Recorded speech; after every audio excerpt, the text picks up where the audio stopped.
धाकड़ खबर, बेखौफजुमा बेबाक अंदाज। धाकड़ खबर के न्यूज रूम से मैं आपके साथ हूं अकरम रईस खान। क्या ये प्रयोग है या संयोग है, ये आप लोग तय कीजिएगा। लेकिन दो तस्वीरों से आपके सामने एक खबर रखने जा रहा हूं। पहली तस्वीर अयोध्या से आई है। 3 नवंबर को आदित्यनाथ योगी उत्तर प्रदेश के सीएम यहां खड़े होकर कहते हैं कि वो दौर चला गया, वो जमाना चला गया, वो समय चला गया जब कार सेवा करने वालों पर गोलियां चलाई जाती थी। आज अगर कोई कार सेवा करेगा तो उस पर फूल वर्षा की जाएगी। 3 नवंबर को कहते हैं। और 9 नवंबर को लखनऊ से जो तस्वीर आई है वो बता रही है कि एक धर्म यात्रा वहां से शुरू की जाती है मथुरा के लिए। मथुरा यानी कि कृष्ण नगरी।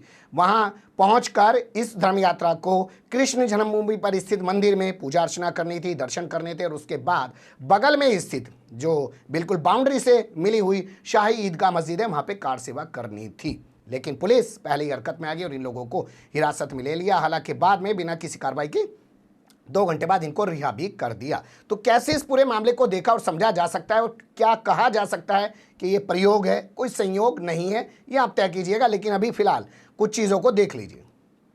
देखिए, सबसे पहले मुझे लगता है आपको आदित्यनाथ योगी का वो बयान सुनना चाहिए जो 3 नवंबर के दिन छोटी दीपावली के मौके पर उन्होंने अयोध्या में खड़े होकर दिया था। सुन लीजिए।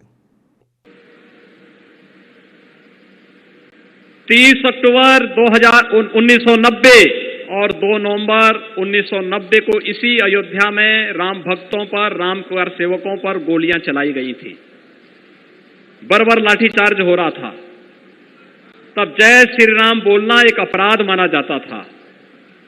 तब राम मंदिर की बात बोलना अपने आप में एक अपराध होता था। लेकिन भाइयों बहनों, आपकी ताकत, लोकतंत्र की ताकत कितनी मजबूत होती है, आपने उसका एहसास कराया। और उस ताकत का एहसास है जो कल तक राम भक्तों पर आज से 31 वर्ष पहले गोलियां चला रहे थे, आज वो आपकी ताकत के सामने झुके हैं। अब लगता है कि अगर कुछ और वर्ष आप इसी प्रकार से ले चले तो अगली कार सेवा के लिए वे और उनकी पूरी खानदान लाइन पर खड़े होते हुए दिखाई देंगे। आप देखना, अगली कार सेवा जब होगी तब गोली नहीं चलेगी, तब राम भक्तों पर, कृष्ण भक्तों पर पुष्पों की वर्षा होगी। सुन लिया आपने, वो कह रहे हैं कि अब जो कोई राम के लिए कार सेवा करेगा, कृष्ण के लिए कार सेवा करेगा तो उस पर फूल वर्षा की जाएगी। राम के लिए तो कार सेवा हो चुकी है। 6 दिसंबर 1992 को दिन के उजाले में बाबरी मस्जिद को तोड़ा जा चुका है और 9 नवंबर 2019 को सुप्रीम कोर्ट से आए फैसले के बाद अब वहां पर दिव्य और भव्य राम मंदिर का निर्माण हो रहा है। अब इसके बाद 2 जगह को लेकर विवाद चल रहा है। एक है मथुरा में जहाँ पे कृष्ण की जन्मभूमि है और वहीं बगल में शाही ईदगाह मस्जिद है। इसको लेकर मुद्दा बनाया जा रहा है। और इसके अलावा दूसरी जगह है काशी यानी कि बनारस में, वाराणसी में, जहाँ पे विश्वनाथ का मंदिर है, बगल में ज्ञानवापी मस्जिद है। वो भी दोनों की बाउंड्री एक तरीके से सटी हुई है। अब इनको कहा जा रहा है कि इनको मुक्त किया जाएगा, वहाँ से उस मस्जिद को हटाया जाएगा, यहाँ से इस मस्जिद को हटाया जाएगा। और जैसे अयोध्या के अंदर राम का मंदिर बना है वैसे ही यहाँ पर भी बड़े स्तर पर दिव्य और भव्य मंदिर बनाया जाएगा। तो क्या आदित्यनाथ योगी ने लोगों को उकसाने का काम किया है? क्या उन्होंने भड़काने का काम किया है? और क्या आदित्यनाथ योगी के यही बोल वचन सुनकर कि कृष्ण के लिए जो कार सेवा करेगा वो अब फूल वर्षा उस पर की जाएगी, उस पर गोलियां नहीं चलाई जाएगी, उसके बाद ही ये तस्वीर उभर कर सामने आई है? क्या तस्वीर उभर कर सामने आई है बता देता हूं आगे आपको। देखिए, आज के अखबारों में कुछ खबरें छपी हैं। हम लोगों ने कुछ वीडियो सर्च करने की कोशिश की तो नहीं मिल पाए, लेकिन खबरों के मुताबिक ही आपके सामने कुछ चीज़ें रख देते हैं। एक संगठन है जिसका नाम है नारायणी सेना। नारायणी सेना का राष्ट्रीय अध्यक्ष है मनीष यादव। अब वो क्या करता है? मंगलवार का दिन है, 9 नवंबर का दिन है और टाइमिंग को थोड़ा ध्यान से सुनिएगा। 3 नवंबर को आदित्यनाथ योगी बोल रहे हैं, 9 नवंबर को ये अपनी एक धर्म यात्रा लेके चल देता है वहां से मथुरा के लिए। ऐलान करता है कि 11 नवंबर को हम लोग मथुरा पहुंचेंगे, कृष्ण जन्मभूमि पे दर्शन करेंगे, पूजा अर्चना करेंगे, फिर बगल में शाही ईदगाह मस्जिद जो है वहां पर वो कार सेवा करेंगे। आप जानते हैं कार सेवा होती क्या है? इस बात की जानकारी मिलते ही प्रशासन हरकत में आ जाता है और लखनऊ के हजरतगंज थाने की पुलिस इन लोगों को डिटेन कर लेती है। 2 घंटे तक, जो अखबार में छपा है उसी के मुताबिक आपको बता रहा हूं, 2 घंटे तक इन लोगों को हिरासत में रखा जाता है, बाद में इनको छोड़ दिया जाता है। बयान छपा है मनीष यादव का कि अगर पुलिस वाले हमें ना रोकते तो हम जाकर वहां कार सेवा जरूर करते।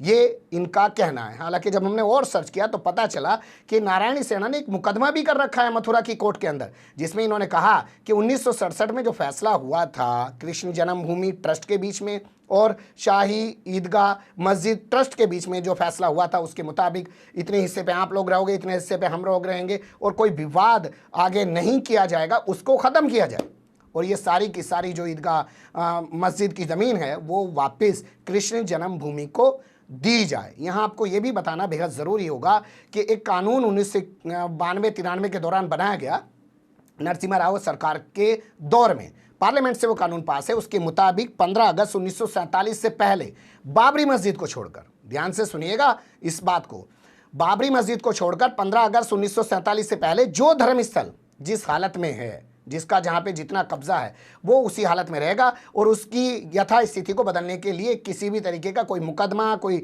कार्रवाई नहीं की जाएगी, सिर्फ बाबरी मस्जिद को छोड़कर। लेकिन बावजूद उसके अब इस दौर में जब 9 नवंबर 2019 को फैसला आ गया बाबरी मस्जिद पे, तो लग रहा था कि तमाम विवाद खत्म हो जाएंगे। मुसलमानों ने भी एक्सेप्ट कर लिया, ठीक है 5 एकड़ ज़मीन मिल गई, धनीपुर में मस्जिद बन रही है, छोड़ो इस झगड़े को, इस झगड़े में पड़े रहेंगे तो हिंदू मुस्लिम होता रहेगा और भाजपा को मौका मिलता रहेगा। लेकिन लगता है ये भगवा ब्रिगेड जो है इनके हौसले बढ़ गए, इन्हें लग रहा है कि जो हमने अयोध्या में कर दिया वैसा ही अब मथुरा और अब हम काशी में भी करेंगे। और आदित्यनाथ योगी ने जो बयान दिया है वो उसमें शायद चिंगारी लगाने का काम हुआ है, तभी ये धर्म यात्रा वहाँ से शुरू हुई है। उत्तर प्रदेश चुनाव सामने है, अभी तो लखनऊ से चला था, इसको तो हिरासत में लेके छोड़ दिया गया, और जगह से भी शुरू हो सकती हैं इसी तरीके की धर्म यात्रा। क्योंकि आप जानते हैं जब बाबरी मस्जिद वाला मामला चल रहा था तो किस तरीके की यात्राएं निकाली गई थी, सोमनाथ से शुरू करके अडवाणी के जरिए, और तमाम पूरे देश के अंदर दंगे बवाल चीज़ें हुई थी। क्या उसी को कराने की कोशिश की जा रही है या ये संयोग है?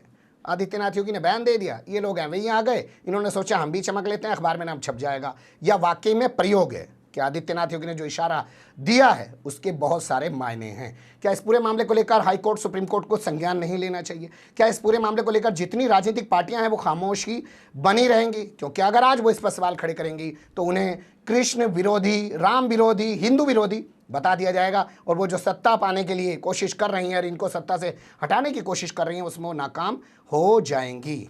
जो भी हो हमें पता नहीं कि लेकिन जैसे जैसे चीज़ें आती रहेंगी वैसे वैसे आपके सामने रखने की कोशिश करते रहेंगे। आप बने रहिएगा धाकड़ खबर के साथ। फिलहाल कमेंट्स के रूप में आप लोग अपनी राय दे सकते हैं, खबर को लाइक कर सकते हैं, चैनल को सब्सक्राइब कर सकते हैं और ज़्यादा से ज़्यादा हमारी खबरों को शेयर कर सकते हैं। फिर ऐसे ही किसी सुलगते हुए या उलझते मुद्दे लेकर मैं आपके सामने हूँगा हाजिर। फिलहाल अभी मुझे दें इजाज़त।